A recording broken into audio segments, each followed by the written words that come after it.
Ils sont préfets de région ou de département, secrétaires généraux de préfecture, sous-préfets et même administrateurs civils en poste dans d'autres structures. Le corps préfectoral de Côte d'Ivoire prône désormais plus de solidarité entre ses membres. Après l'Assemblée générale constitutive de l'Association des membres du corps préfectoral de Côte d'Ivoire, en abrégé AMCP-CI, le temps est venu de se donner une feuille de route. Réfléchir ensemble sur ce que nous allons faire de notre outil commun pour que de manière solidaire, nous puissions le mener à bout. C'est la raison principale qui a motivé l'organisation de cet atelier pour que toutes les préoccupations d'ordre social soient prises en compte et adressées de la meilleure des manières possibles.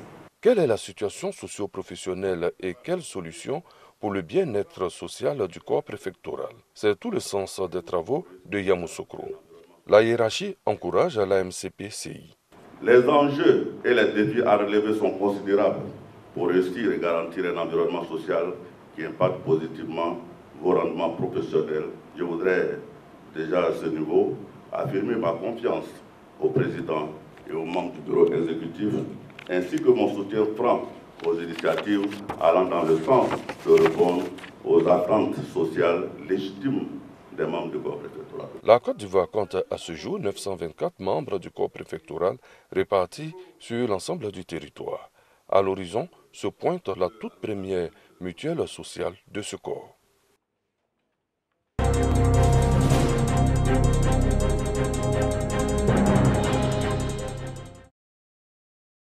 En Côte d'Ivoire, sur 23 millions de terres agricoles, moins de 3% disposent d'un titre foncier, ce qui représente une superficie de 581 900 hectares. 80% des conflits inter- et intracommunautaires sont justement dus au foncier. La Fédération des producteurs de la filière EVA de Côte d'Ivoire entend prendre le taureau par les cornes en mettant le cap sur la sécurisation foncière. L'opération, une plantation d'EVA. Un certificat foncier vient d'être lancé à Yamoussoukro. L'activité des producteurs d'EVA de Côte d'Ivoire est très importante pour notre pays.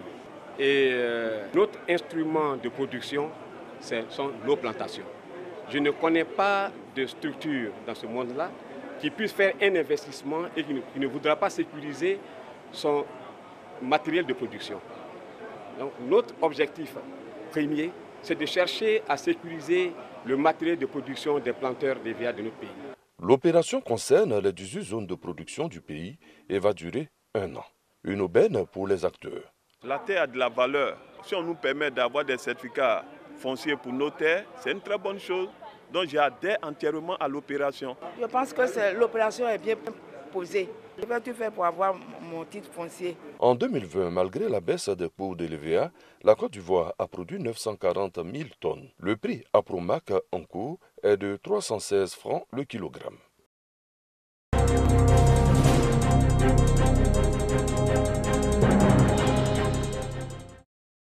« 35 motos tricycles d'une valeur de 800 millions de francs CFA remis aux artisans du département de Bondoukou. Un financement remboursable sur une période de 24 mois avec un taux d'intérêt de 7%. Une initiative du ministère de l'Artisanat pour accompagner ces artisans de la modernisation et de la réforme de leurs activités à travers le thème « Un artisan, un permis de conduire une moto ». Il s'agit d'un financement remboursable à des conditions avantageuses et souples. Tous ces conducteurs qui vont avoir l'opportunité de conduire ces motos vont être encadrés et suivis. Les responsables du ministère de l'Artisanat soutiennent que cette opération s'inscrit dans le cadre de la mise en œuvre de la politique de modernisation des petites activités de transport, conformément au code de l'artisanat. Et pour cette première phase, l'opération de financement concerne les motos, les taxis, les tricycles bagages. Le ministère de l'Artisanat s'est engagé à initier des solutions de financement innovantes en vue de faciliter l'accès au financement des artisans. Compte sur vous pour sortir, n'est-ce pas, ce secteur, pour que ce secteur puisse prendre toute sa place dans l'émergence de la Côte d'Ivoire. À travers cette initiative, le ministère de l'Artisanat veut restructurer et assainir le secteur des petites activités de transport qui a émergé depuis 2011 dans plusieurs villes de Côte d'Ivoire. Et ces mototricycles ont été livrés avec un kit d'accompagnement comprenant entre autres un permis de conduire, une patente, une carte grise, une vignette, une assurance et un système de sécurité GPS avec des casques. Bondoukou constitue la dernière étape de cette opération.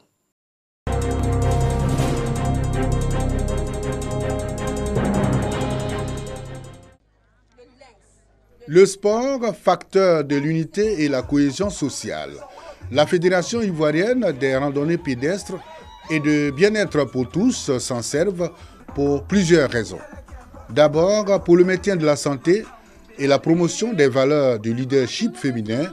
Ensuite, mais surtout pour la contribution à la création de l'Ivoirien nouveau. Nous allons créer des groupements sportifs, c'est-à-dire des clubs de randonnée pédestre dans les établissements de la Côte d'Ivoire. Il est bon de savoir que nous avons signé un partenariat avec la vie scolaire qui nous permet de pouvoir toucher 2500 établissements sur l'étendue du territoire national. Nous allons faire la formation avec les scouts catholiques qui vont permettre à ce que notre voix soit portée sur l'étendue du territoire national en créant l'Ivoirien nouveau.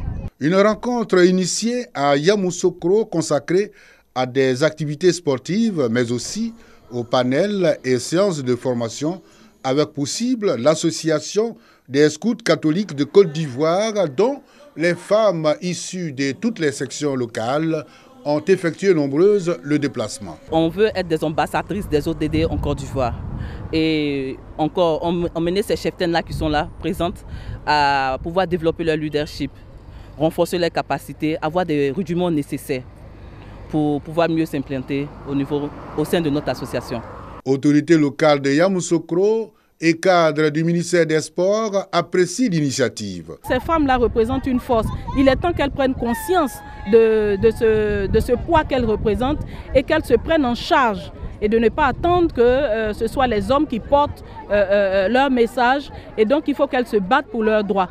La célébration de la Journée internationale des droits de la femme, initiée conjointement par la Fédération ivoirienne des randonnées pédestres et les scouts catholiques de Côte d'Ivoire, est à sa 2e édition après Abidjan.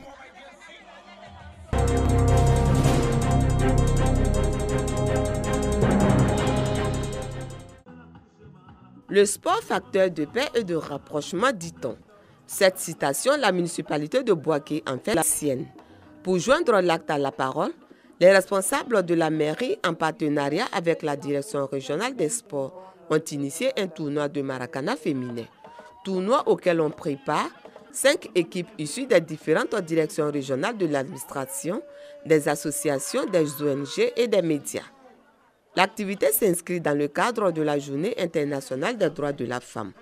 Il est question de promouvoir les actions de la femme. La direction sociale a décidé de travailler de sorte que les femmes de Bouaké, toutes directions confondues, puissent se mettre ensemble justement pour relever le défi aux côtés des hommes, de sorte que l'évolution et l'autonomisation de la femme soient une réalité.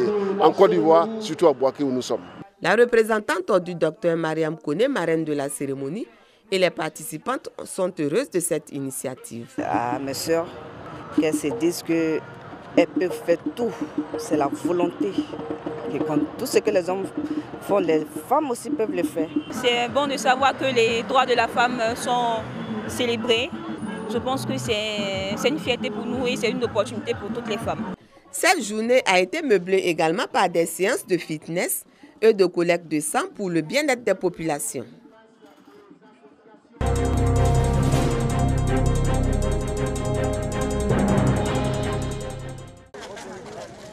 Le dimanche des Rameaux commémore l'entrée solennelle de Jésus-Christ à Jérusalem où il fut acclamé par une foule agitant des palmes et déposant des manteaux sur son passage.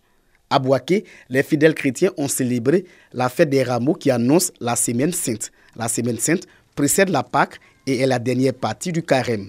Elle est le sommet de l'année liturgique car c'est par sa mort que le Christ a détruit la mort et ressuscité le 3e jour. Nous allons célébrer non seulement cette entrée, mais nous rappeler ce grand moment de la Passion qui a scellé son destin et en même temps le destin de l'humanité, le salut du monde. C'est un très grand jour pour nous les chrétiens, où nous sommes en communion avec le Christ dans son entrée à Jérusalem pour subir la passion. Pour les fidèles chrétiens, cette journée est le symbole de la Renaissance. C'est une joie pour nous de venir prier et demander pardon à Dieu pour qu'il puisse exaucer nos prières.